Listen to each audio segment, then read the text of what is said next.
9 cuentos de Virginia Woolf. Primera parte.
Objetos sólidos. Lo único que se movía sobre el vasto semicírculo de la playa era una pequeña mancha negra. A medida que se acercaba al esqueleto del bote de sardinas encallado, se advirtió por una cierta tenuidad en su negrura que tenía 4 piernas, y segundo a segundo era más evidente que estaba compuesta de 2 hombres jóvenes.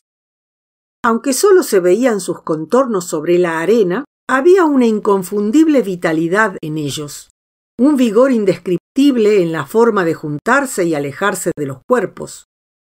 Un movimiento sutil, pero que indicaba que de las diminutas bocas en las pequeñas cabezas redondas borboteaba una fuerte discusión.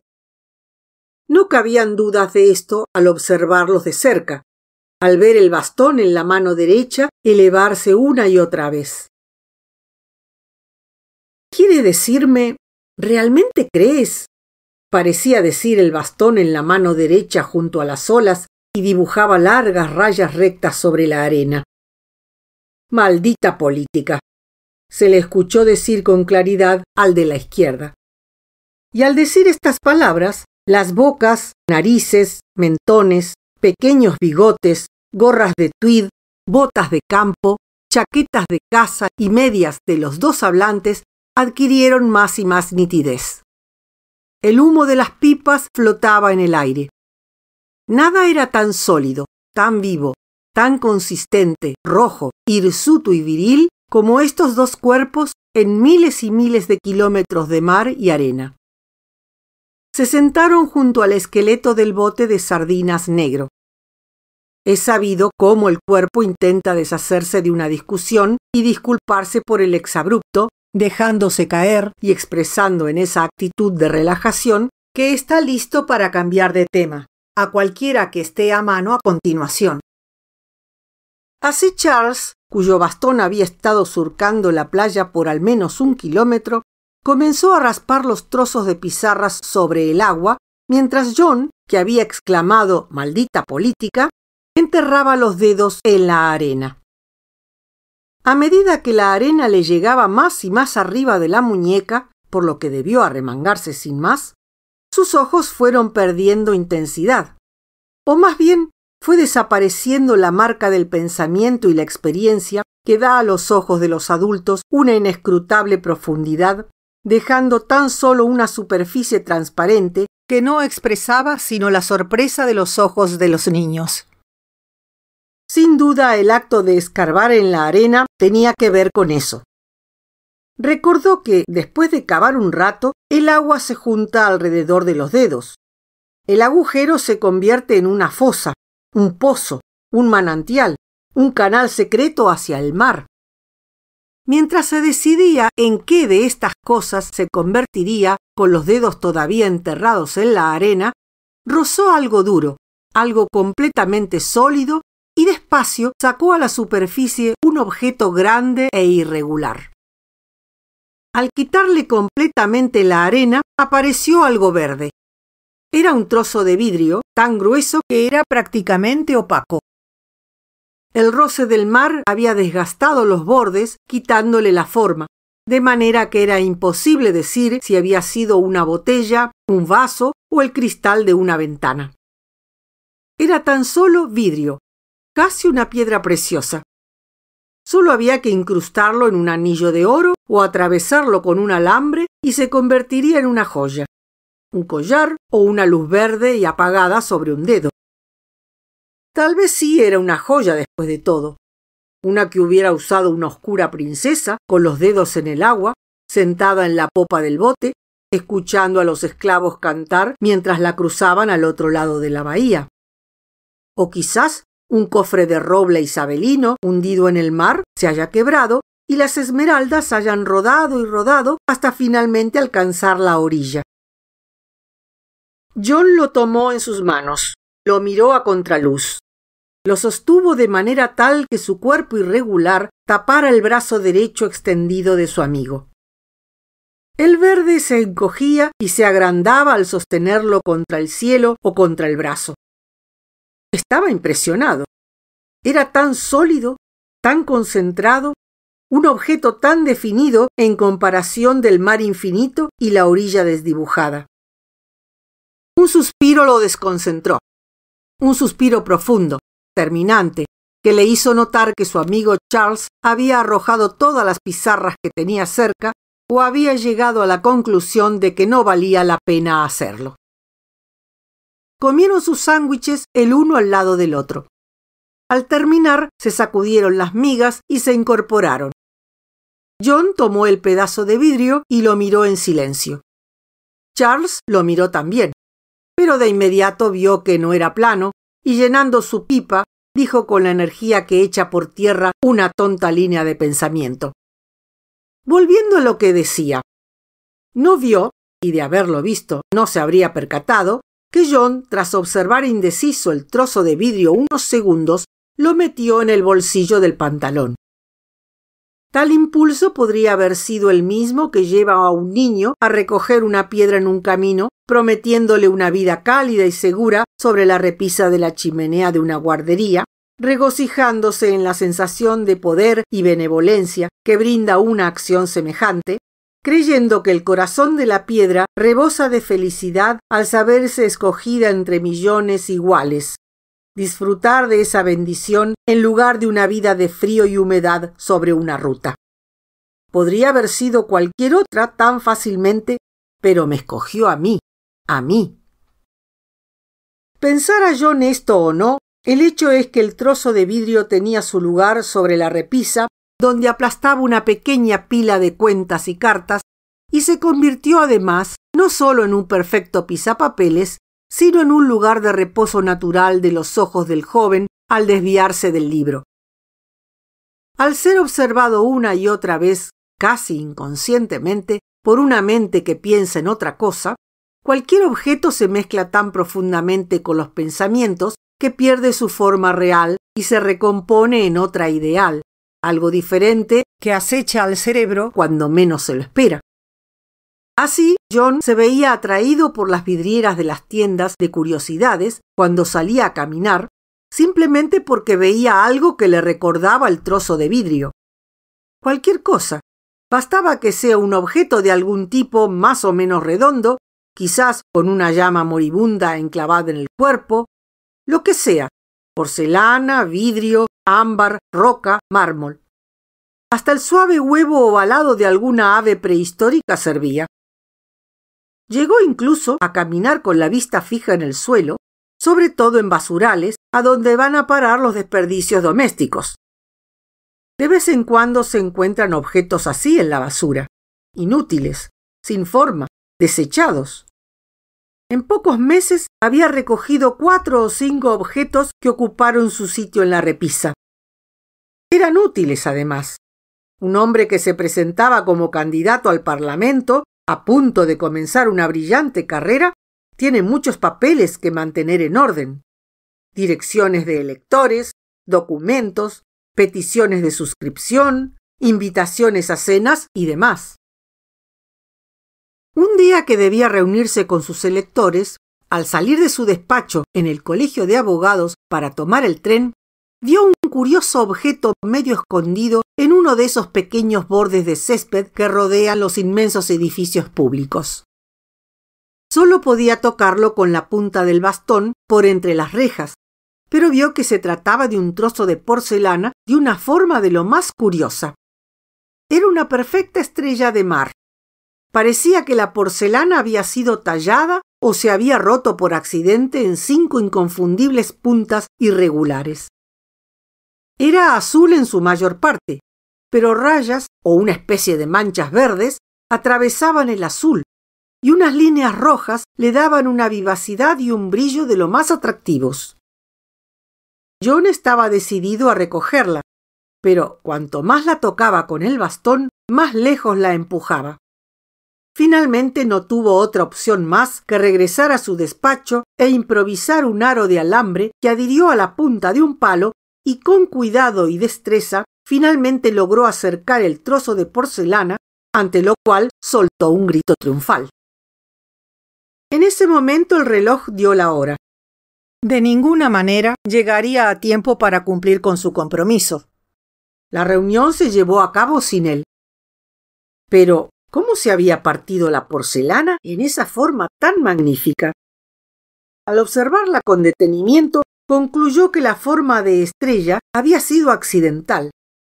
La hacía incluso más extraña y resultaba prácticamente imposible que hubiera otro objeto igual. Ubicó el objeto en la otra punta del trozo de vidrio que había desenterrado en la playa. Era una criatura de otro mundo, extraña, fantástica, como un arlequín. Parecía hacer piruetas en el espacio, titilando como una estrella intermitente. El contraste entre la porcelana, tan vivaz y alegre, y el vidrio, tan sombrío y contemplativo, lo fascinaba. Y entre sorprendido y maravillado se preguntó cómo los dos podían existir en el mismo mundo. Ni hablar de estar ubicados en el mismo delgado borde de mármol en la misma habitación. No encontró respuesta.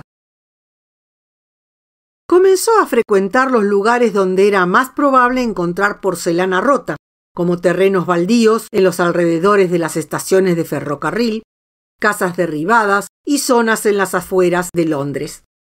Pero rara vez las personas arrojan porcelana desde una gran altura, algo de lo más extraño a decir verdad. Debe haber al mismo tiempo una casa alta y una mujer bastante imprudente e impulsiva como para arrojar la jarra o la tetera por la ventana sin mirar si hay alguien debajo.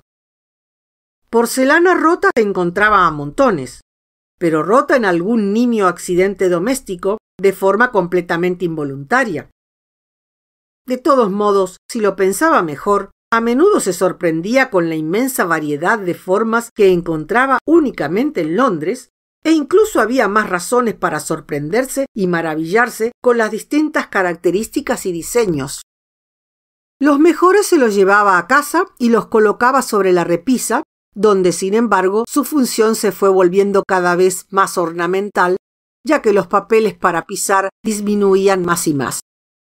Descuidaba sus tareas o las cumplía a desgano, y sus electores, cuando iban de visita, se extrañaban de cómo lucía la repisa. De ninguna manera lo escogieron para representarlos en el Parlamento, y su amigo Charles, tomándose la situación muy a pecho, corrió a consolarlo, pero lo halló tan poco conmovido por el fracaso que supuso que se trataba de algo demasiado serio como para que lo digiriera tan pronto. Lo cierto es que ese día John había estado en Barnes, donde bajo una aulaga encontró un extraordinario trozo de hierro.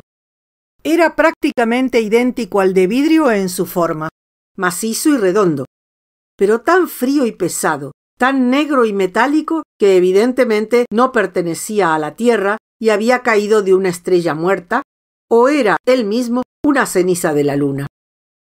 Le pesaba en el bolsillo, pesaba en la repisa, irradiaba frío, pero aún así el meteorito fue a parar a la misma repisa que el trozo de vidrio y la porcelana con forma de estrella. Al recorrerlos todos con la vista, la determinación de recoger objetos incluso más extraordinarios que estos atormentaba al joven.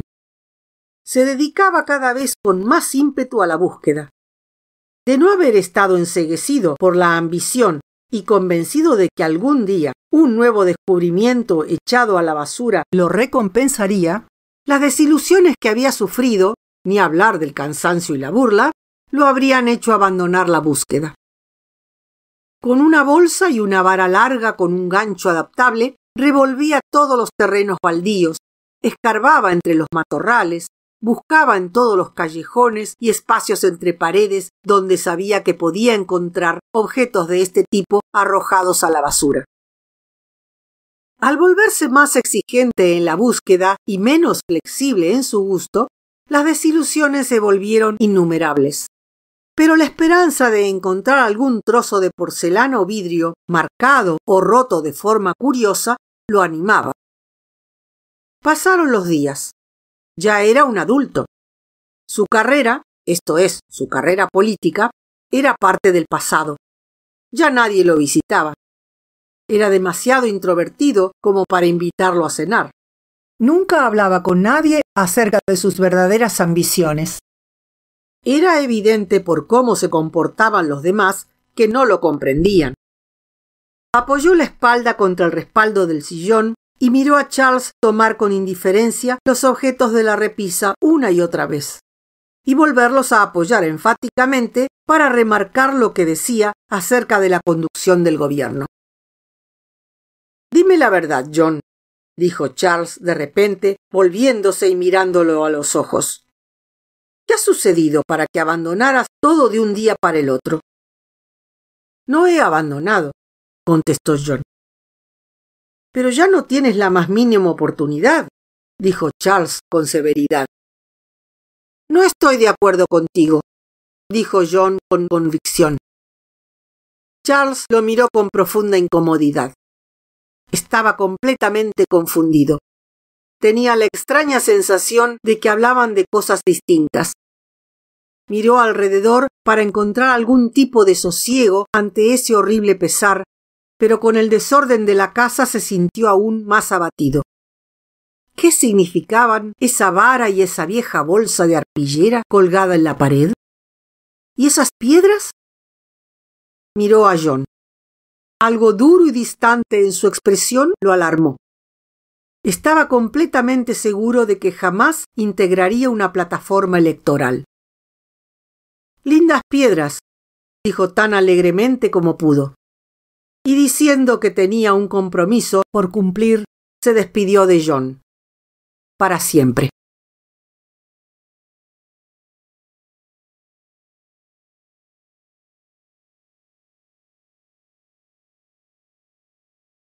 El vestido nuevo. Mabel tuvo la primera sospecha seria de que algo no iba bien al quitarse la capa, y la señora Barnett, al alcanzarle el espejo y tomar los cepillos, llamó su atención, un tanto exageradamente tal vez, sobre la ropa en la mesa y todos los artefactos para arreglar el cabello, cuidar el cutis y la ropa, que yacían sobre el tocador, confirmando así la sospecha de que algo no iba bien. Nada bien. Y la sospecha aumentaba mientras subía las escaleras y se arrebataba sobre Clarissa Dalloway. Y después de saludarla, corrió hacia el fondo de la habitación, donde en un rincón oscuro colgaba un espejo y se miró. No, no estaba bien. Y de inmediato la tristeza que siempre intentaba ocultar, esa profunda insatisfacción, la sensación de inferioridad que siempre desde niña había sentido frente a otras personas, se fue apoderando de ella implacable, sin piedad, con una intensidad de la que no podía librarse leyendo a Borrow o Scott, como lo hacía en su casa al despertarse por las noches, porque estos hombres, estas mujeres, todos pensaban: ¿qué se ha puesto Mabel? ¡Qué mal se ve! ¡Qué espantoso vestido!, pestañeando deprisa y entrecerrando los ojos. La deprimía su total incompetencia, su cobardía, su sangre fría. Y de inmediato toda la habitación, donde durante horas había planeado con el modisto cómo sería, se veía sórdida, repulsiva. Y su sala de estar tan fea, y ella misma, que salió de su casa orgullosa y antes de hacerlo tomó las cartas sobre la mesa del hall y dijo: «¡Qué aburrido!», para presumir. Todo esto le parecía ahora tan estúpido, tan mediocre. Todo eso se destruyó, voló por los aires en el momento en que entró en la sala de estar de la señora Dalloway. Lo que había pensado aquella tarde, sentada frente a las tazas de té, al llegar la invitación de la señora Dalloway, fue que, desde luego, no podía vestir a la moda. Era absurdo siquiera intentarlo. Moda era sinónimo de buen corte, de estilo, de 30 guineas de gasto al menos. Pero ¿por qué no ser original? ¿Por qué no ser ella misma después de todo? Se levantó y buscó el viejo figurín de su madre, un figurín del París del Imperio, y pensó cuánto más bonitas, más dignas, más femeninas eran las mujeres en ese tiempo. Entonces decidió, oh, qué idea más absurda, que intentaría parecerse a una de ellas, que presumiría de hecho de ser modesta y anticuada. Y se entregó sin dudarlo a una orgía de narcisismo que merecía ser castigada y salió así vestida. Pero no se animó a mirarse al espejo. No pudo afrontar todo el horror. El vestido de seda amarillo claro, ridículamente pasado de moda, con la falda larga y esas mangas aparatosas y esa cintura, todo aquello que se veía tan bien en el libro, pero no en ella. No entre todas esas personas comunes y corrientes. Se sintió el tonto maniquí de un modisto, puesto allí para que los jóvenes le pincharan alfileres. Pero querida, estás encantadora, dijo Rose Shaw mirándola de arriba abajo, frunciendo los labios con ironía, tal como ella esperaba. Rose vestía completamente a la moda, al igual que todo el resto, siempre. Somos como moscas arrastrándose hasta el borde del plato, pensó Mabel, y repitió la frase como si estuviera exorcizándose, como si quisiera encontrar una fórmula para detener el dolor, para hacer tolerable la agonía. Cuando sentía dolor, citas de Shakespeare o pasajes de libros que había leído hacía años se le venían a la mente de repente y las repetía una y otra vez. Moscas arrastrándose, repitió. Si pudiera decirlo tantas veces como para llegar a ver efectivamente las moscas, se quedaría adormecida, quieta, muda. Ahora podía verlas salir lentamente de una jarra de leche con las alas pegadas y se esforzó más y más, de pie frente al espejo, escuchando a Rose Shaw, para ver a Rose Shaw y al resto de los invitados como moscas intentando salir de algún lugar o meterse en otro, insignificantes, torpes moscas trabajando penosamente. Pero no podía verlos así, no a los otros. Podía verse a sí misma así.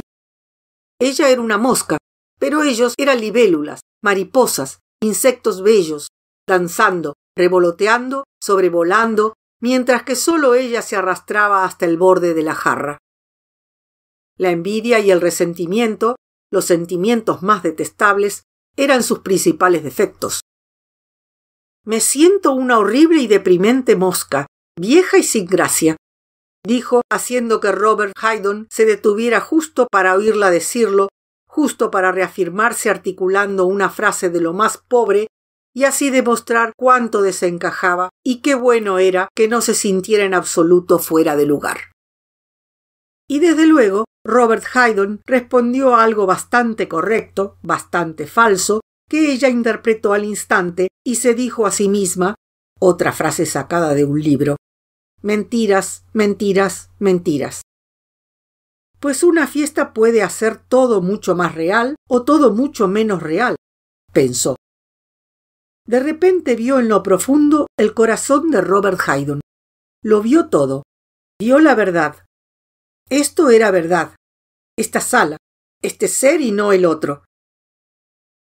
El pequeño taller de la señorita Milan era realmente caluroso, viciado, sórdido. Olía a ropa y a repollo cocinándose.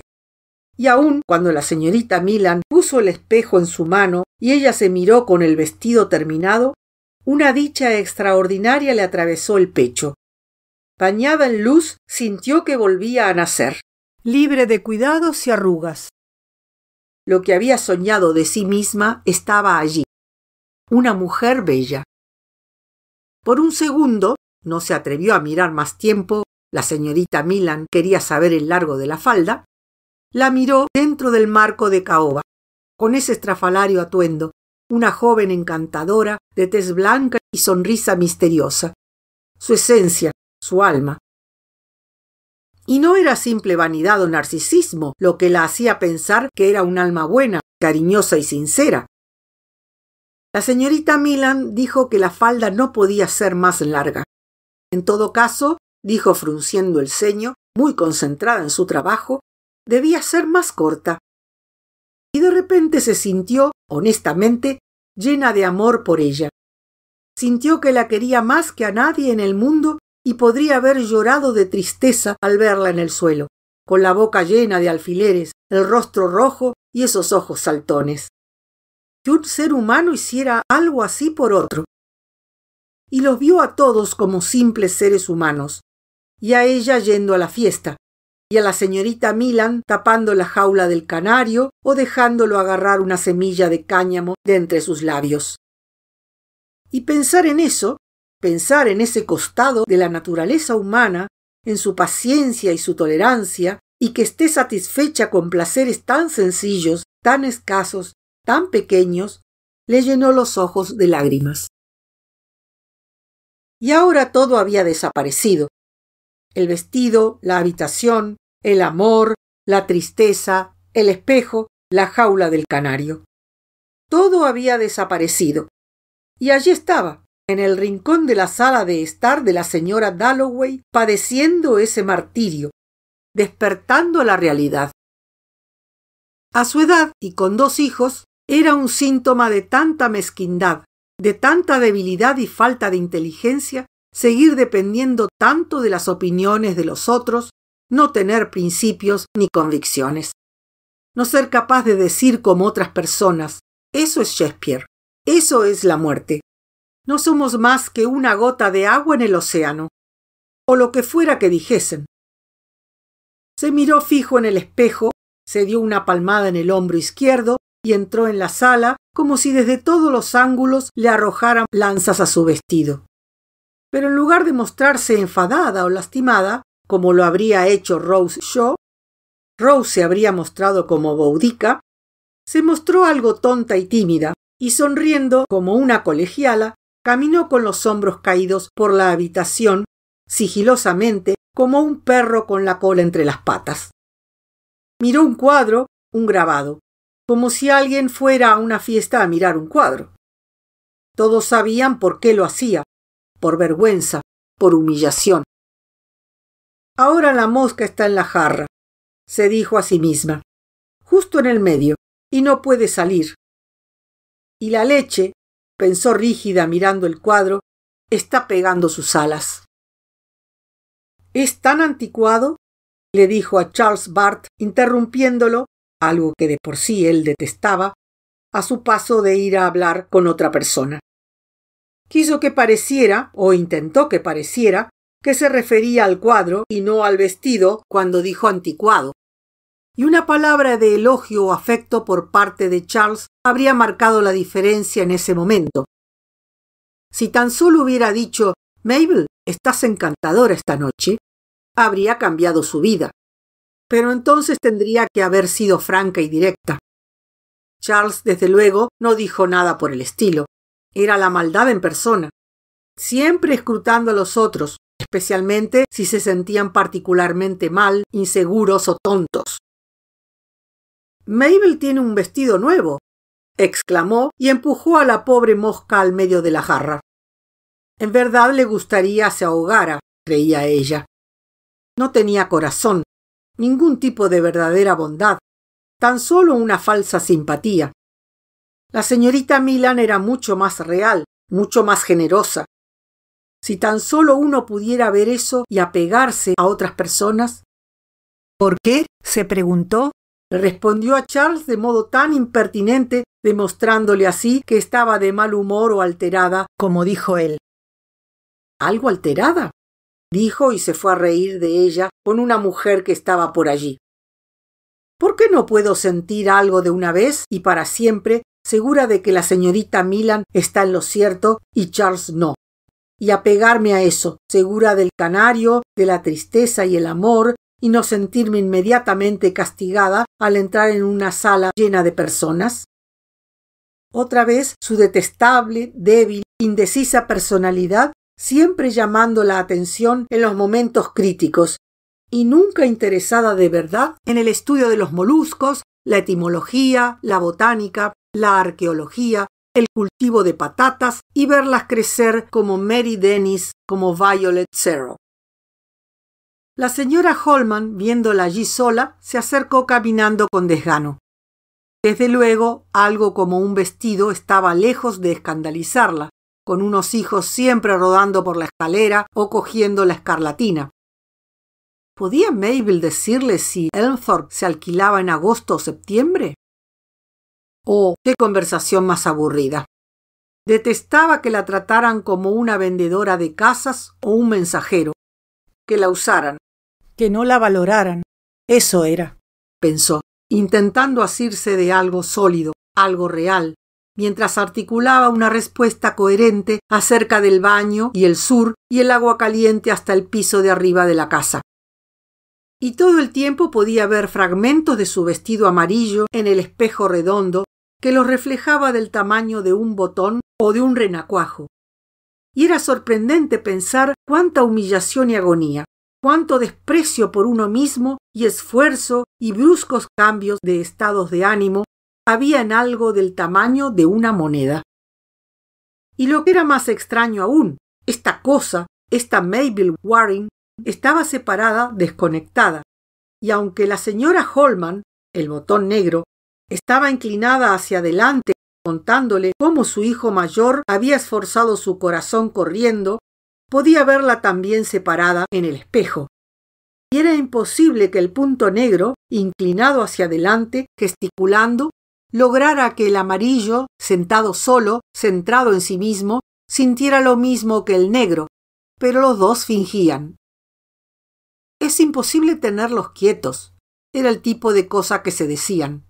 Y la señora Holman, para quien la atención que se le brindaba nunca era suficiente y tomaba lo poco que hubiera con avaricia, como si fuera su derecho, pero merecía mucho más porque su hija se había despertado esa mañana con una rodilla inflamada, tomaba esa oferta miserable y la miraba con sospecha, de mala gana, como si fuera medio penique cuando debería haber sido una libra. Lo guardaba en su cartera. Debía aceptarlo, aunque fuera una miseria, pues eran tiempos duros, muy duros. Y herida, la señora Holman siguió hablando, cacareando sobre la niña con la rodilla inflamada. Qué trágica era esa codicia, ese grito desesperado del ser humano, como una bandada de cormoranes agitando las alas para llamar la atención de los otros.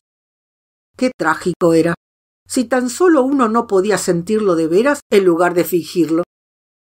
Pero esa noche, con ese vestido amarillo, no podía escurrir una gota más. Quería todo para ella, todo. Sabía, seguía mirándose al espejo, hundiéndose en la espantosa piscina de las apariencias, que la despreciaban, la condenaban, la dejaban como agua estancada por ser como era, débil, indecisa. Y le parecía que el vestido amarillo era la penitencia que merecía. Y aunque hubiera ido vestida como Rose Shaw, con ese bello vestido verde ceñido con volados de plumas, habría merecido aquello. Y pensó que no había escapatoria para ella, ninguna. Pero no todo era culpa suya después de todo. Pertenecía a una familia de 10 personas, nunca hubo suficiente dinero, siempre se escatimaba en todo. Recordaba a su madre acarreando grandes cubos, el linóleo gastado en los bordes de la escalera, una pequeña tragedia familiar después de la otra. Nada catastrófico. La granja de ovejas nunca funcionó del todo mal ni del todo bien. Su hermano mayor se casó con alguien de clase social inferior, pero no demasiado inferior. No se demostraban afecto. Nunca hubo nada extremo entre ellos. Pasaban las vacaciones dignamente en pueblos costeros. Incluso hoy, cualquier balneario tenía a alguna de sus tías alojada en una habitación sin vistas al mar. Así eran, tenían que escatimar siempre. Y ella había hecho lo mismo. Era igual a sus tías. Sus sueños de vivir en la India, de casarse con un tal Sir Henry Lawrence, algún hombre de poder, ver a un nativo de turbante todavía la hacía fantasear, habían fracasado por completo. Se casó con Hubert, con su puesto inferior pero seguro y permanente en tribunales, y se las arreglaban en una casa pequeña, sin criadas. Comía guiso cuando estaba sola o tan solo pan y manteca. Pero de vez en cuando, pensó Mabel Waring, sola en el sofá azul, golpeando el almohadón para parecer entretenida, pues no se uniría a Charles Bart o a Rose Shaw, que hablaban como cotorras y tal vez se reían de ella junto a la chimenea. La señora Holman se había ido, creyéndola la persona más seca y antipática que haya conocido, absurdamente vestida además, y le contaría a todos lo ridícula que se veía Mabel. De vez en cuando recordaba bellos momentos. La otra noche leyendo en la cama, por ejemplo, o en la playa, tumbada al sol en Pascuas. Déjenla recordar. Una gran mata de hierba retorcida como un puñado de espárragos bajo el cielo azul como un huevo de porcelana, firme, sólido, y en la melodía de las olas. «Shh, shh», decían, y los niños gritando y chapoteando. Sí, un momento bellísimo. Y allí estaba ella. Sentía, en manos de la diosa que era, el mundo. Una diosa de corazón duro más bien, pero bellísima. Un corderito en el altar. Uno de veras piensa estas tonterías, pero a nadie le importa mientras no las diga. Y también solía pasar inesperados bellos momentos junto a Hubert, cortando la carne para el almuerzo del domingo, sin ninguna razón, abriendo una carta, entrando a una habitación. Bellos momentos cuando se decía a sí misma, pues nunca lo compartía con nadie, es esto, ha sucedido, es esto. Y lo contrario era igual de sorprendente. Esto es, cuando todo estaba dispuesto, la música, el tiempo, las vacaciones, todas las razones para estar feliz, y nada ocurría.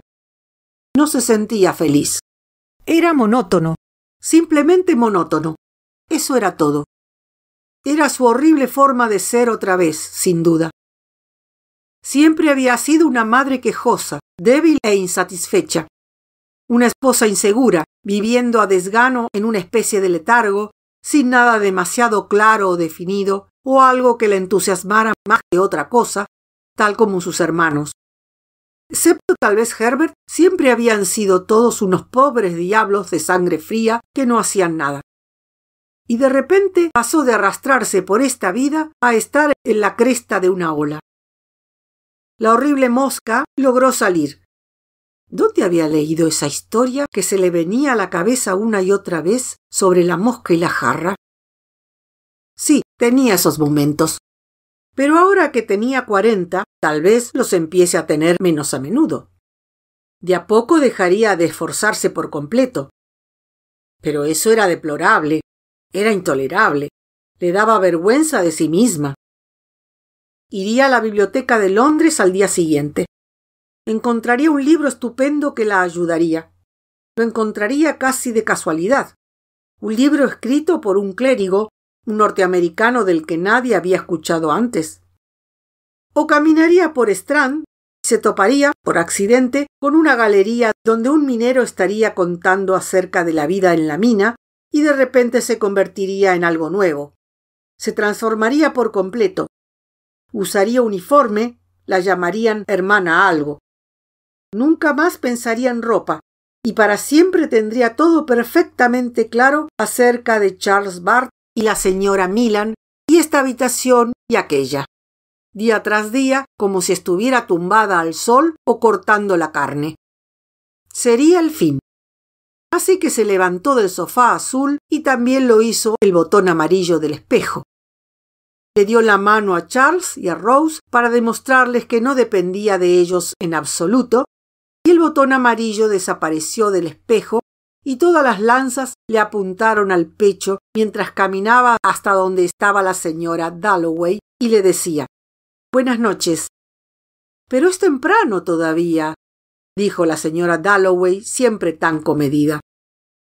Temo que debo irme, dijo Mabel Waring. Pero agregó con voz débil y temblorosa que sonaba tan ridícula cuando intentaba controlarla. Lo he pasado muy bien. Lo he pasado muy bien, dijo al señor Dalloway, con quien se topó en la escalera.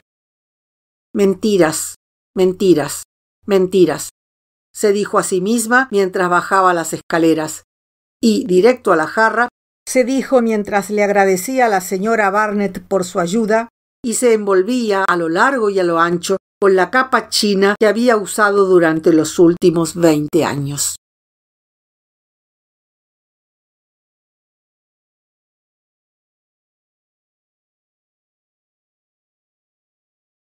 Juntos y separados.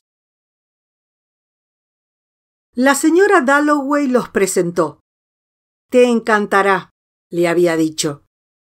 La conversación empezó minutos antes de que alguien dijera algo, pues ambos, el señor Cero y la señorita Enning, miraron el cielo y en sus mentes éste derramaba su sentido de modo muy diferente hasta que la presencia del señor Cero a su lado se volvió tan notoria para la señorita Enning que ya no pudo ver el cielo solo en sí mismo, sino apuntalado por el cuerpo alto, de ojos oscuros y cabello gris, de manos apretadas y dura melancolía en el rostro, pero le habían dicho falsa melancolía, de Roderick Cero. Y sabiendo lo tonto que sonaría, sintió el impulso de decir: ¡qué noche más hermosa! ¡Qué tonta! Pero si uno no es tonto a los 40, en presencia del cielo que vuelve imbéciles a los más listos, meras briznas de paja. Ella y el señor Cero, átomos, motas, de pie junto a la ventana de la señora Dalloway, y sus vidas a los ojos de la luna, tan corta como la de un insecto y no más valiosa. Bueno, dijo la señorita Enning, palmeando el almohadón del sofá. Él se sentó a su lado. ¿Era en verdad falsa melancolía, como decían? Otra vez, bajo el impulso del cielo que parecía volverlo todo un poco inútil, lo que hacían, lo que decían, entró en otro lugar común. Había una señorita Cero en Canterbury cuando yo era niña. Con el cielo en la mente, las tumbas de todos sus ancestros se le aparecieron de inmediato al señor Cero en una romántica luz azul, y los ojos se le dilataban y oscurecían al decir: sí, somos una familia normanda. Llegamos con el conquistador. Hay un Richard Cero enterrado en la catedral. Era un caballero de la Orden de la Jarretera. La señorita Enning sintió que había dado de repente con el hombre verdadero sobre el que el falso señor Cero estaba construido. Bajo la influencia de la luna que simbolizaba al hombre para ella, podía verla a través de un resquicio en la cortina y daba sorbos de luna, era capaz de decir prácticamente cualquier cosa, y se propuso desenterrar al verdadero hombre que yacía bajo el falso, diciéndose a sí misma: «Vamos, Stanley, vamos», que era una consigna suya, una secreta expresión de aliento o un azote de esos que los adultos suelen darse para castigarse por algún defecto empedernido. Su defecto era una deplorable timidez, o pereza tal vez, pues no era tanto la falta de coraje como la de energía, especialmente al hablar con los hombres, que la asustaban bastante. Y tan a menudo sus conversaciones declinaban hacia aburridos lugares comunes y tenía tan pocos amigos hombres. Tenía muy pocos amigos muy cercanos, pensó. Pero después de todo, ¿quería más? No. Tenía a Sarah, a Arthur, la casita, el perro. Desde luego eso, pensó, hundiéndose, empapándose, aún estando sentada en el sofá junto al señor Cero. En eso, como si pensara en algo que haya recogido por allí, un racimo de milagros. Algo que seguramente otras personas no podían tener, pues solo ella tenía a Arthur, a Sarah, la casita y el perro. Pero se sumergió otra vez en la satisfactoria posesión, pensando que con eso y con la luna era música la luna, podía darse el lujo de dejar a este hombre y su orgullo por los ceros enterrados. No, ese era el peligro. No podía hundirse en el aletargamiento, no a su edad. Vamos, Stanley, vamos, se dijo y le preguntó. ¿Conoce usted Canterbury? Sí conocía Canterbury. El señor Cero sonrió pensando en lo absurdo de la pregunta. Qué poco sabía esta agradable y tranquila mujer que tocaba algún instrumento y parecía inteligente, tenía bellos ojos y llevaba un lindo collar antiguo. Qué poco sabía lo que significaba que le preguntara si conocía Canterbury, cuando los mejores años de su vida, todos sus recuerdos, cosas que nunca podría haberle contado a nadie, pero que había intentado escribir. Oh, había intentado escribir, suspiró. Todo giraba alrededor de Canterbury. Le causó gracia. Su suspiro y después la risa, su melancolía y su sentido del humor hacían que todos le quisieran, y él lo sabía. Y sin embargo, saberlo no compensaba su desilusión.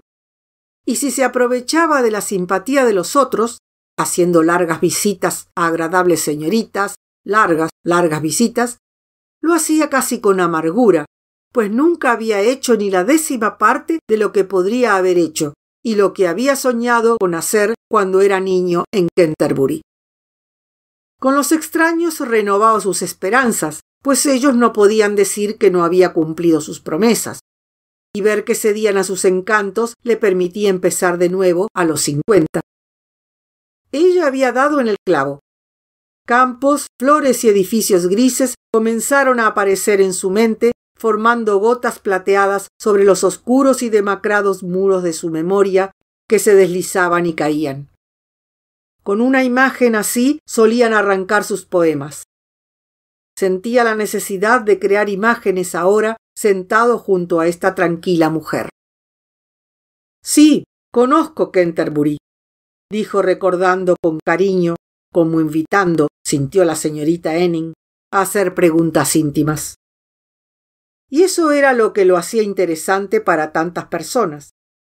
Y esa extraordinaria facilidad y predisposición para conversar habían sido su perdición, solía pensar a menudo, quitándose los gemelos y dejando las llaves y el poco cambio en la habitación después de alguna de estas fiestas, y salía prácticamente todas las noches durante la temporada. Pero por la mañana se transformaba, se volvía malhumorado, gruñón, al bajar a desayunar con su esposa, que era inválida y no salía nunca.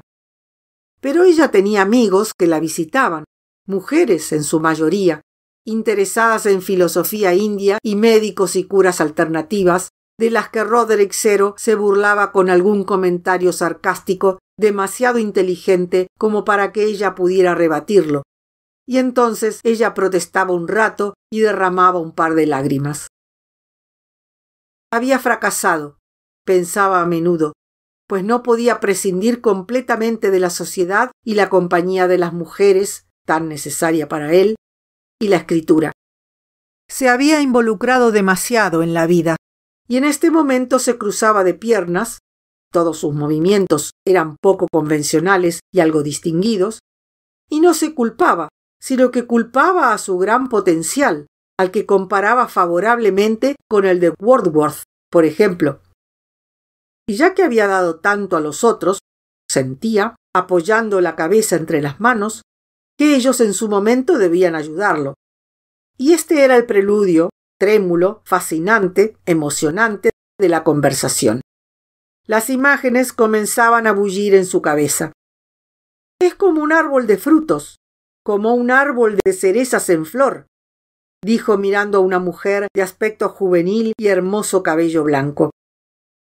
Era una bella imagen, pensó Ruth Enning, muy bella, aunque no creía estar segura de que le agradara a este hombre distinguido y melancólico, ni sus gestos, y es extraño, pensó, cómo los sentimientos de uno se ven influenciados.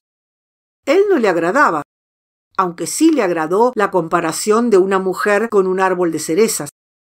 Fibras de su ser volaban caprichosamente de un lado al otro como los tentáculos de una anémona de mar, primero entusiasmada, después desilusionada. Y su cerebro, a kilómetros de distancia, frío y distante, en el aire, recibía mensajes que ella resumiría a tiempo, de modo que, cuando las personas hablaran de Roderick Zero, y se hablaba bastante de él, pudiera decir sin vacilar, me agrada o no me agrada. Y se formaría una opinión para siempre, un pensamiento extraño, un pensamiento solemne que arrojaba una luz sobre la verdadera naturaleza de las relaciones humanas. Es extraño que conozca a Canterbury, dijo el señor Zero. Siempre me sorprende, la mujer de pelo blanco había pasado, conocer a alguien, es la primera vez que se veían, por casualidad, que da justo en el clavo de algo que ha significado tanto para mí, de modo tan arbitrario, pues supongo que Canterbury no es nada más que un bello pueblo antiguo para usted. ¿Así que pasó un verano allí con una tía? Es todo lo que Ruth Enning le contaría sobre su estancia en Canterbury. Y conoció sus atractivos turísticos, se fue y nunca más pensó en ello. Dejaría que creyera eso. Él no le agradaba y quería que se hiciera una idea falsa sobre ella. Pues a decir verdad, los 3 meses que había pasado en Canterbury habían sido asombrosos. Recordaba hasta el más mínimo detalle, aunque se trató de una visita más bien ocasional, cuando fue a ver a la señorita Charlotte Zero, una conocida de su tía. Todavía podía reproducir las palabras de la señorita Zero acerca del trueno. Siempre que me despierto o escucho un trueno por la noche, pienso que han asesinado a alguien. Y podía ver la alfombra rígida, peluda, con diseño de rombos, y los ojos marrones brillosos bañados en luz de la anciana, con la taza de té sin servir en la mano, mientras decía eso acerca del trueno. Y siempre veía Canterbury, las nubes tormentosas y los manzanos florecidos, y los costados de los edificios largos y grises. El trueno la despertó de su plétora de indiferencia propia de la mediana edad. Vamos, Stanley, vamos, se dijo. Este hombre no se alejará de mí como todo el mundo, llevándose una idea falsa. Le diré la verdad. Adoré Canterbury, dijo. Él se animó enseguida. Era su don, su defecto, su destino. Adoró Canterbury, repitió él. Ya veo, los tentáculos le enviaron el mensaje que Roderick Zero era agradable. Sus miradas se cruzaron, más bien se chocaron, pues los dos sintieron que detrás de los ojos el ser solitario que se sienta en la oscuridad mientras su ágil compañero hace todas las morisquetas en la superficie para que el espectáculo continúe, de repente se puso de pie, se descubrió, enfrentó al otro. Era estupendo, maravilloso. Eran adultos y habían sido pulidos en una suavidad luminosa, de manera que Roderick Zero asistía, tal vez, a una docena de fiestas en una temporada, sin sentir nada fuera de lo común o tan solo lamentos sentimentales, y el deseo de ver imágenes bellas, como el árbol de cerezas en flor. Y todo el tiempo hundida en su interior una sensación de superioridad respecto del acompañante, la sensación de no haber dado nada de sí, que lo llevaban de vuelta a casa insatisfecho con la vida, consigo mismo, bostezando, vacío, encaprichado. Pero ahora, de forma tan inesperada, como un rayo blanco en la neblina, pero la imagen se forjaba con la inevitabilidad del rayo y resultaba amenazante, había sucedido. El viejo éxtasis por la vida, su ataque invencible. Pues era desagradable, pero al mismo tiempo lo alegraba y rejuvenecía, y le llenaba las venas y los nervios con hilos de hielo y fuego. Era aterrador. Canterbury hace 20 años, dijo la señorita Enning, como quien cubre una luz intensa con una pantalla o tapa un durazno radiante con una hoja verde, pues es demasiado intenso, demasiado maduro, demasiado lleno. En ocasiones deseaba haberse casado. A menudo la fría tranquilidad de la vida adulta con sus dispositivos automáticos para proteger la mente y el cuerpo de los golpes, le parecía, comparado con el trueno y el manzano floreciente de Canterbury, aburrida. Se imaginaba algo distinto, algo más parecido al trueno, algo más intenso. Se imaginaba alguna sensación física. Se imaginaba... Y resultaba bastante extraño, pues nunca lo había visto antes, y sus sentidos, los tentáculos que se emocionaban o permanecían indiferentes, ya no enviaban mensajes. Estaban inmóviles ahora, como si ella y el señor Cero se conocieran a la perfección, como si estuvieran en verdad tan unidos que solo necesitaran flotar lado a lado por este arroyo. De todas las cosas, nada es tan misteriosa como la comunicación entre seres humanos, pensó ella, por los cambios que se experimentan y por su extraordinaria irracionalidad. Su antipatía ahora se había convertido en el más intenso y repentino amor. Pero ni bien se le ocurrió la palabra amor, la rechazó, pensando otra vez cuán oscura era la mente, con tan pocas palabras para definir tantas sorprendentes percepciones. Estos cambios entre placer y dolor, pues, ¿cómo nombrarlos? Eso era lo que sentía ahora. El alejamiento del afecto humano, la desaparición de Cero y la necesidad imperiosa de ambos de esconder todo lo desolador y degradante de la naturaleza humana que todo el mundo intenta siempre quitar con discreción de la vista. Buscando alguna forma de quitar de la vista este alejamiento y esta traición a la confianza, dijo: «Desde luego, hagan lo que hagan, no podrán arruinar Canterbury». Él sonrió, lo aceptó, se cruzó de piernas para el otro lado. Ella hizo su parte, él la de él. Así terminaron las cosas.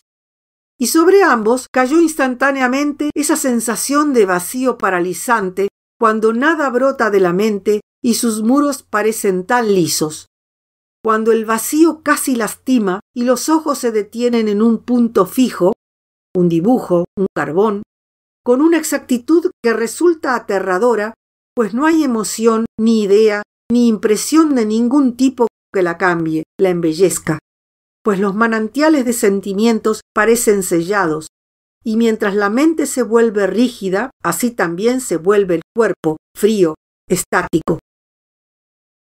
De manera que ni el señor Cero ni la señorita Enning podían moverse o hablar, y sintieron como si un hechicero los hubiera liberado y la primavera le llenara cada vena con torrentes de vida, cuando Mira Cartwright, palmeando con arrogancia el hombro del señor Cero, dijo: «¿Te viene el Meister Singer y no me saludaste, sinvergüenza?», dijo la señorita Cartwright. «No mereces que vuelva a dirigirte la palabra». Y entonces pudieron separarse.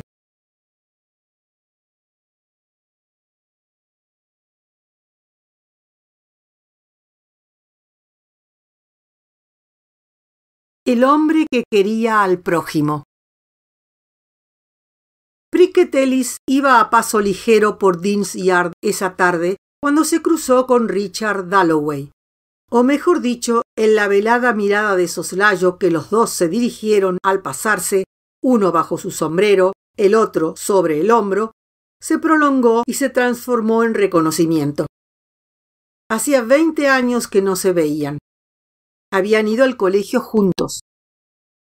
¿Qué hacía Ellis ahora? ¿Era abogado? Desde luego.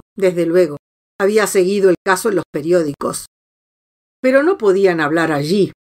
¿Por qué no iba a su casa esa noche? Vivían donde siempre, doblando la esquina. Irían algunas personas más. Johnson, tal vez. Ahora es un pez gordo. Bueno, hasta esta noche entonces, dijo Richard. Y siguió caminando muy contento, era cierto, por encontrarse con ese tipo tan curioso que no había cambiado en absoluto desde que iban a la escuela juntos. Seguía siendo el mismo muchacho regordete, lleno de prejuicios, pero intelectualmente brillante, que había ganado el Newcastle. Y siguió caminando. Prickett Ellis, sin embargo, al volverse y ver a Dalloway desaparecer, deseaba no habérselo cruzado, o al menos, pues siempre le había tenido mucha simpatía, no haberle prometido que iría a su casa. Dalloway estaba casado, daba fiestas. No era su tipo en absoluto. Tendría que vestirse correctamente. Sin embargo, a medida que caía la tarde, supuso que, en tanto que lo había prometido y no quería parecer descortés, debía ir. ¡Qué fiesta más patética! Estaría Johnson. No tenía nada que decirse. Había sido un niño engreído y se había vuelto un adulto arrogante. Eso era todo. No había nadie más en este salón que Prickett Ellis conociera. Nadie. De manera que, como no podía irse sin más, sin haber conversado un poco con Dalloway al menos, que parecía tan ocupado con sus deberes de anfitrión y que iba de aquí para allá vestido de chaleco blanco, tuvo que quedarse. Era el tipo de cosas que le revolvían el estómago. Pensar que personas adultas, hombres y mujeres responsables, hacían esto todas las noches de sus vidas. Se apoyó en una pared sin decir una palabra. Las arrugas en sus rojas y azules mejillas rasuradas se oscurecieron. Pues aunque trabajaba como animal, se mantenía en forma, haciendo ejercicio, y tenía un aspecto fuerte y rudo, como si su bigote estuviera hundido en la escarcha. Estaba enfadado, nervioso. Su austero traje lo hacía parecer desaliñado, insignificante y torpe. Holgazanes, charlatanes, superficiales, sin una idea en la cabeza, hombres y mujeres elegantes no paraban de hablar y reír. Prickett Ellis los miraba y los comparaba con los Branners que, al ganar el caso contra la cervecera de Fenners y recibir 200 libras en compensación, no era ni la mitad de lo que deberían haber recibido, gastaron parte del dinero para comprarle un reloj de obsequio. Eso era actuar con nobleza. Esa clase de actitudes lo conmovían a uno. Y miró a los invitados con más severidad aún, superficiales, cínicos, prósperos, y comparó lo que sentía en ese momento con lo que había sentido a las 11 de la mañana, cuando los ancianos señores Branner, vestidos con sus mejores galas, ancianos absolutamente respetables y de buen aspecto, le habían llevado esa pequeña muestra de gratitud, como el anciano había dicho, muy erguido al hablar, por la habilidosa forma en que llevó adelante el caso. Y la señora Branner, con su voz aguda, manifestó cómo todos se lo debían a él y agradecían profundamente su generosidad, porque desde luego no les había cobrado nada. Y al tomar el reloj y ponerlo sobre la repisa de la chimenea, sintió que no deseaba que nadie le viera el rostro. Para eso trabajaba. Esa era su recompensa. Y miró a las personas que tenía delante de sí en ese momento, como si hubieran presenciado esa escena en su despacho y ello lo pusiera en evidencia, y cuando la imagen se había esfumado, al esfumarse los Branners, no quedó nadie más que él como un resto de la escena, enfrentando a ese gentío hostil. Él, un hombre absolutamente simple, sencillo, un hombre del pueblo, entonces se irguió, de los que no visten de forma elegante, un hombre sin una pizca de gracia, torpe para ocultar los sentimientos, un hombre simple, común y corriente que luchaba contra el mal, la corrupción, la insensibilidad de la sociedad. Pero ya no los miraría.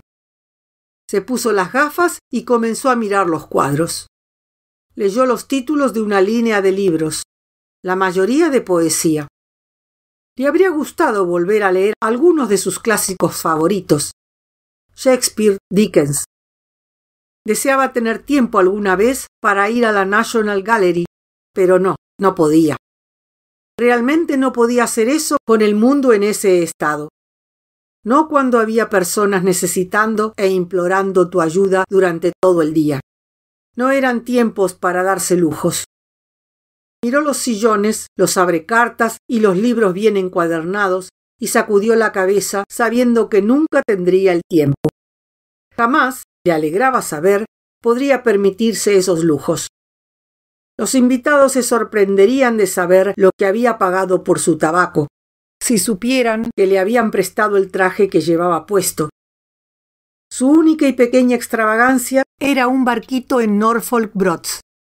Eso sí se lo había permitido. Le gustaba, al menos una vez al año, alejarse de todo el mundo y recostarse de espaldas en el campo. Pensó cuánto le sorprendería a esas personas tan elegantes saber el placer que le provocaba eso que él, tan anticuado, se atrevía a llamar el amor por la naturaleza, los árboles y los campos que había conocido de niño. Estas personas tan elegantes se escandalizarían. Puso las gafas en el bolsillo y allí de pie sintió que se volvía un ser cada vez más raro. Era una sensación desagradable. No sentía eso, que amaba a la humanidad, que pagaba tan solo 5 peniques por 30 gramos de tabaco y que adoraba a la naturaleza de forma natural y pacífica. Cada uno de esos placeres se había convertido en una protesta. Sentía que esas personas que despreciaba lo hacían ponerse de pie, hablar y justificarse. «Soy un hombre simple», decía, y se avergonzaba después, pero lo decía. «He hecho más por el prójimo en un día que todos ustedes en toda su vida». No podía evitarlo. Revivía escena tras escena como cuando los Branners le dieron el reloj. Seguía recordando las cosas bonitas que las personas decían acerca de su humanidad, su generosidad, de cómo los había ayudado. Seguía viéndose como el sabio y paciente servidor de la humanidad, y deseaba poder repetir esos elogios en voz alta. Era desagradable que se guardara para sí su sentido de la generosidad. Era incluso más desagradable no poder compartir con nadie lo que se decía de él. Gracias a Dios, se decía, vuelvo al trabajo mañana. Pero de todos modos ya no se conformaba simplemente con abrir la puerta y marcharse. Debía quedarse hasta haber justificado. Pero ¿cómo hacerlo? En esa habitación llena de personas no conocía a una a quien hablarle. Finalmente apareció Richard Dalloway. «Quiero presentarte a la señorita O'Keefe», dijo. Ella le miró fijamente a los ojos. Era una treintañera un tanto arrogante y algo tosca en sus movimientos. La señorita O'Keefe quería un helado o algo para beber, y la razón que alegó para pedírselo a Prickett Ellis de una forma que él consideró injustificadamente altanera fue que esa calurosa tarde había visto a una mujer y 2 niños muy pobres, cansados, contra la reja de una plaza mirando. ¿Por qué no los dejaban entrar?, había pensado, mientras su compasión crecía como una ola, con tristeza, con indignación. No, se reprendió después como dándose una bofetada. Ni toda la fuerza del mundo puede hacerlo, así que recogió la pelota de tenis y la arrojó de vuelta. Ni toda la fuerza del mundo puede hacerlo, dijo con rabia, y esa fue la razón por la que le pidió, en un tono completamente autoritario al desconocido: «Tráigame un helado». Mucho antes de que la señorita O'Keefe se hubiera tomado el helado, Prickett Ellis, de pie a su lado, sin tomar nada, le dijo que hacía 15 años que no iba a una fiesta, que su cuñado le había prestado el traje, que no le gustaban esa clase de reuniones. Y le habría tranquilizado mucho continuar hablando y decirle a todo el mundo que era un hombre simple, que le agradaban las personas corrientes, y después le habría contado a ella, y se avergonzaría después, sobre los Branners y el reloj. Pero ella dijo: «¿Ha visto La Tempestad?». Y luego, Prickett Ellis no había visto La Tempestad.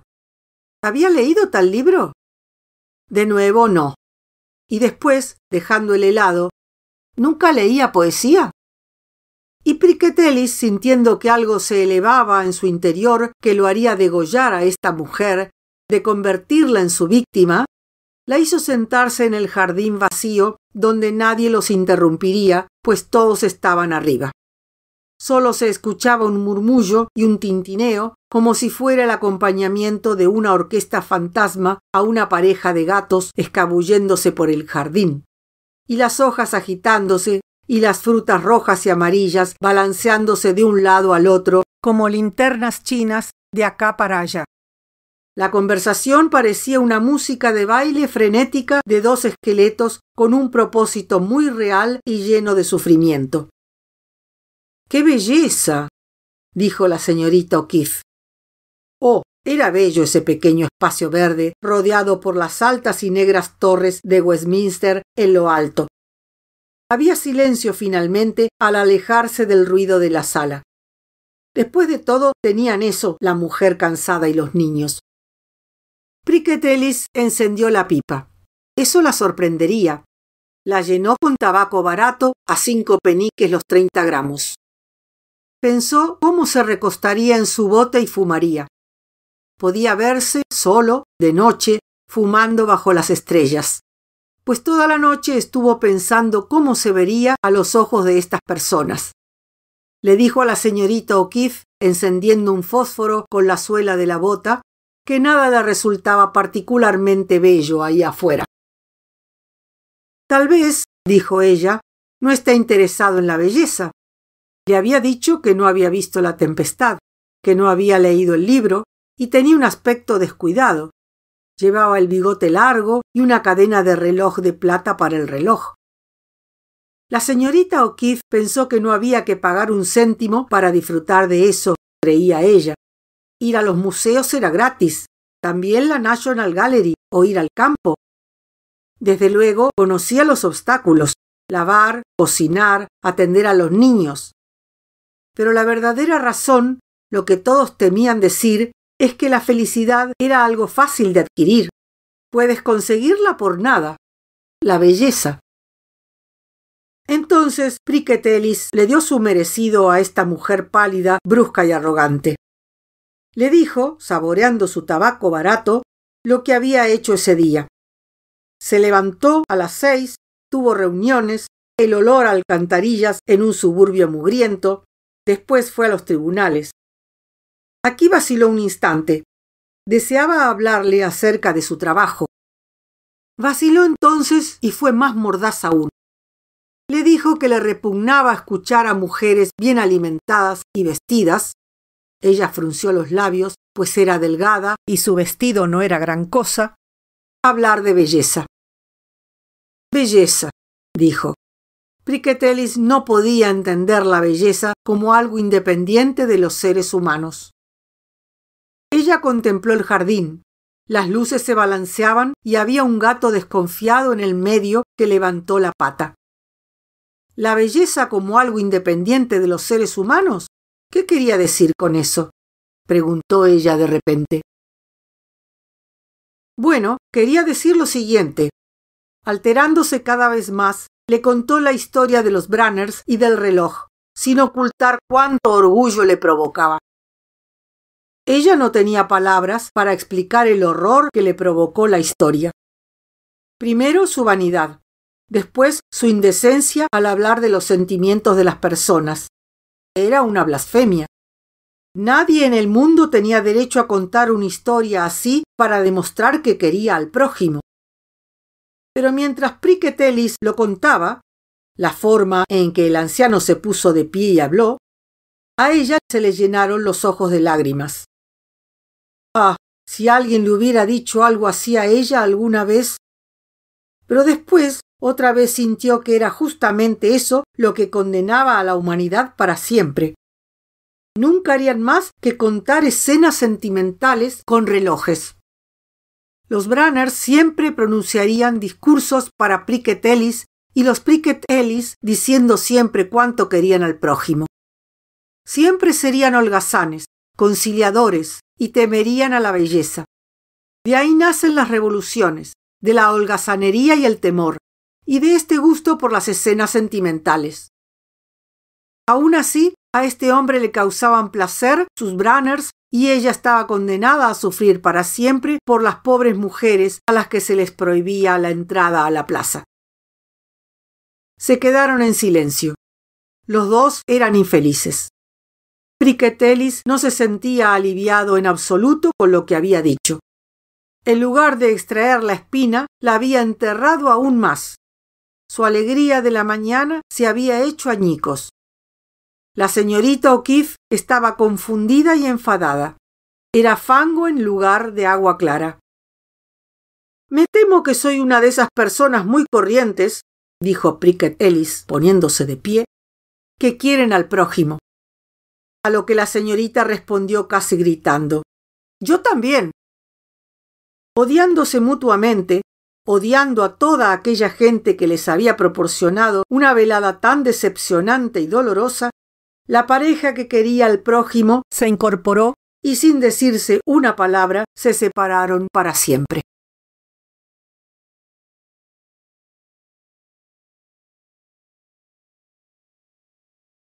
Un resumen. Como la casa se había llenado de gente y el ambiente era sofocante, como sea que en una noche como aquella no había riesgo de humedad, como sea que los farolillos chinos parecían pender como frutos rojos y verdes en el fondo de un bosque encantado, el señor Bertram Pritchard llevó a la señora Latham al jardín. El aire libre y la sensación de hallarse fuera de la casa dejaron desconcertada a Sasha Latham, la alta y hermosa señora de aspecto algo indolente, la majestad de cuya apariencia era tan grande que poca gente llegó a advertir que se sentía totalmente incapaz y torpona cuando tenía que decir algo en una reunión. Pero así era, y Sasha Latham se alegraba de hallarse en compañía de Bertram, de quien cabía esperar, sin la menor duda, que hablaría sin cesar, incluso al aire libre. Si se escribiera lo que Bertram decía, resultaría increíble, ya que no sólo todo lo que decía resultaba en sí mismo carente de sentido, sino que además no había relación alguna entre sus diferentes observaciones. En verdad, si uno hubiera cogido un lápiz y hubiera escrito textualmente sus palabras, y lo que decía en el curso de una noche hubiera bastado para formar un libro, nadie osaría dudar al leerlo de que el pobre hombre era un deficiente mental. Y sin embargo, este no era el caso ni mucho menos, por cuanto el señor Pritchard gozaba de prestigio en su calidad de funcionario público y era compañero de la Orden del Baño. Pero resultaba todavía más raro que gozara de casi universales simpatías. Había en su voz un matiz, cierto enfático acento, un esplendor en la incongruencia de sus ideas, como una emanación surgida de su cara regordeta y morena, de su figura de petirrojo, algo inmaterial e inaprehensible que existía y florecía y se hacía notar por sí mismo con independencia de sus palabras e incluso, a menudo, en oposición a ellas. Por esto, Sasha Latham se dedicaba a pensar mientras el señor Pritchard parloteaba acerca de su visita a Devonshire, acerca de posadas y posaderas, acerca de Eddie y Freddy, acerca de vacas y viajes nocturnos, de nata y estrellas, acerca de los ferrocarriles europeos y de Bradshaw, de pescar bacalaos, resfriados, la gripe, reumatismo y Keats. Sasha pensaba en él en abstracto, considerándolo una persona cuya existencia era buena, creándolo mientras él hablaba, a guisa de ser diferente de su habla, y este era ciertamente el auténtico Bertram Pritchard, aunque nadie pudiera demostrarlo. ¿Cómo podía una demostrar que Bertram Pritchard era un leal amigo, servicial y...? Pero en este momento, como tan a menudo le ocurría cuando hablaba con Bertram Pritchard, Sasha se olvidó de su existencia y comenzó a pensar en otro asunto. Sasha pensaba en la noche, después de haber conseguido concentrarse un poco y con la vista en el cielo. De repente olió a campo, la sombría quietud de los campos bajo las estrellas. Pero aquí, en el jardín trasero de la señora Dalloway, en Westminster, la belleza la emocionaba, debido a que Sasha Latham había nacido y se había criado en el campo, probablemente por contraste. Allí el aire olía a heno y había, a sus espaldas, estancias repletas de gente. Paseó al lado de Bertram. Sasha caminaba de manera algo parecida al paso de los ciervos, con una leve flojera en los tobillos, abanicándose majestática, silenciosa, atentos todos sus sentidos, aguzado el oído, olisqueando el aire, como si fuera un ser salvaje, aunque con perfecto dominio de sí mismo, gozando de la noche. Esto, pensó, es la mayor maravilla, el supremo logro de la raza humana. Por una parte hay mimbrales y rudimentarias barquichuelas navegando por pantanosas aguas, y por otra está esto. Y pensó en la casa seca, de gruesos muros, bien construida, con valiosos objetos en su interior, con el murmullo de hombres y mujeres que se acercaban los unos a los otros, que se alejaban los unos de los otros, que intercambiaban opiniones y que se estimulaban recíprocamente.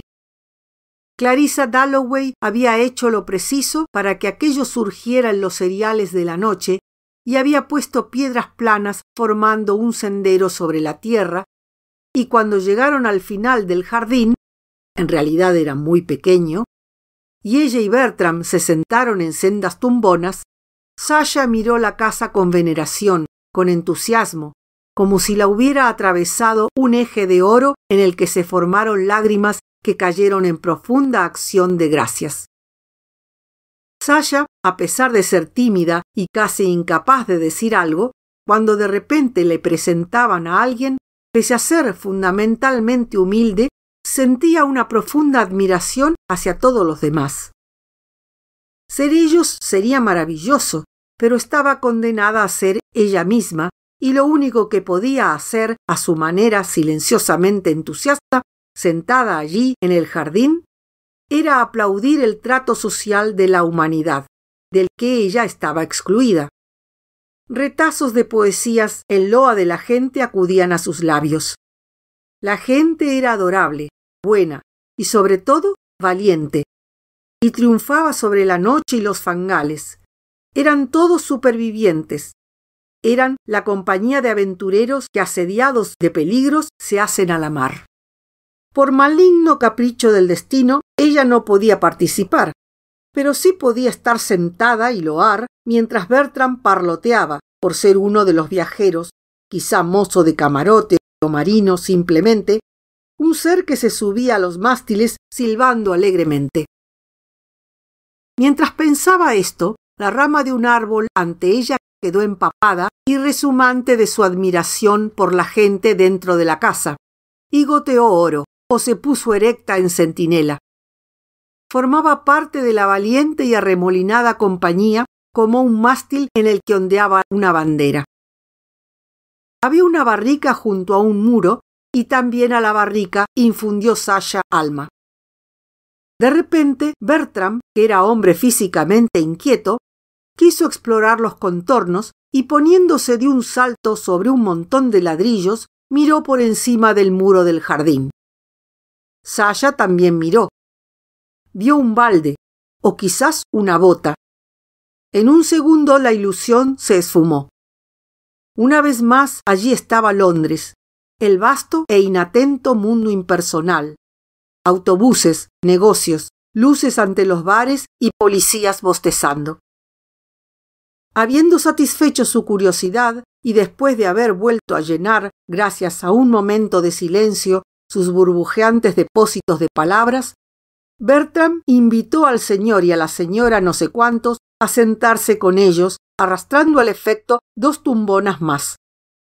Volvieron a sentarse mirando la misma casa, el mismo árbol, la misma barrica, aun cuando, después de haber mirado por encima del muro y de haber vislumbrado el balde, o mejor dicho, Londres viviendo indiferente, Sasha ya no podía cubrir el mundo con aquella vaporosa nube de oro. Bertram hablaba y los no sé qué, aunque le fuera la vida, Sasha no podía recordar si se llamaban Wallace o Freeman, contestaban y todas sus palabras cruzaban una sutil neblina de oro e iban a parar a la prosaica luz del día. Sasha miró la seca y gruesa casa Reina Ana, hizo cuanto pudo para recordar lo que había leído en la escuela acerca de la isla de Thorney y de los hombres en piragua y de las ostras y de los patos salvajes y de las nieblas, pero la casa no le pareció más que un lógico asunto de desagües y carpinteros, y la fiesta nada, sino gente vestida de gala. Entonces Sasha se preguntó cuál de las dos visiones era la verdadera. Podía ver el balde y podía ver la casa, mitad iluminada, mitad a oscuras. Formuló la pregunta sobre ese alguien a quien Sasha había construido a su humilde manera, utilizando al efecto la sabiduría y el poderío de cuantos no eran ella. A menudo recibía las contestaciones de manera puramente accidental. Casos hubo en que su viejo perro Spaniel contestó meneando la cola. Entonces el árbol, despojado de sus oros y de su majestad, pareció darle una respuesta. Se convirtió en un árbol de campo, el único en un pantano. Sasha lo había visto a menudo, había visto nubes matizadas de rojo por entre sus ramas o la luna quebrada lanzando irregulares destellos plateados. ¿Pero la respuesta? Pues bien, que el alma, por cuanto Sasha notaba que en ella se movía un ser que iba de un lado para otro y que intentaba escapar, ser al que, con carácter provisional, denominaba alma, es por esencia desaparejada, un pájaro viudo, un pájaro solitario posado en aquel árbol. Pero entonces Bertram, cogiendo del brazo a Sasha, con la familiaridad habitual en él, ya que no en vano eran amigos de toda la vida, observó que no estaban cumpliendo con sus deberes y que debían entrar en la casa. En aquel instante, en algún callejón o en un bar, se oyó esa voz terrible, asexuada e inarticulada, un chillido, un grito, y el ave solitaria, sobresaltada, emprendió el vuelo, describiendo círculos más y más anchos, hasta que se transformó, lo que ella llamaba su alma, en algo tan remoto como un cuervo que echa a volar espantado por una piedra. Resultó entonces que en el curso de la conversación a la que Sasha apenas había prestado atención, Bertram había llegado a la conclusión de que le agradaba al señor Wallace, aunque le desagradaba a su mujer, que era, no cabía duda, muy inteligente.